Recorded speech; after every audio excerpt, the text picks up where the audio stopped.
आपण पाहताय क्राईम मुक्त महाराष्ट्र. लोकसुख वार्तांकन, लोकसुख बातमी.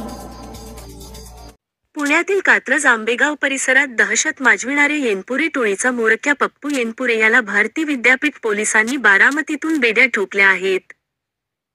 महाराष्ट्र संघटित गुन्हेगारी नियंत्रण कायदा मोक्का अन्वये येनपुरे टोळीविरुद्ध कारवाई केली होती. मोक्का कारवाई केल्यानंतर तो गेले 2 वर्ष पोलिसांना गुंगारा देत होता.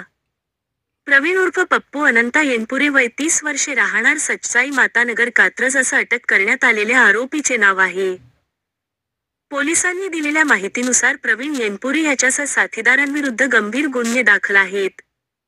2 वर्षांपूर्वी भारती विद्यापीठ पोलिसांनी येनपुरेसह साथीदारांविरुद्ध मोक्का कायद्यान्वये कारवाई केली होती.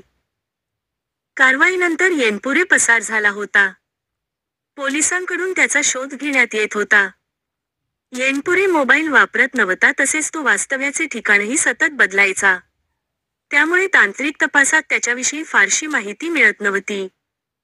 भारती विद्यापीठ पोलीस ठाण्यातील पोलीस कर्मचारी मंगेश पवार, महेश बारावकर, सचिन घाडे, अभिनय चौधरी त्याचा माग काढत होते.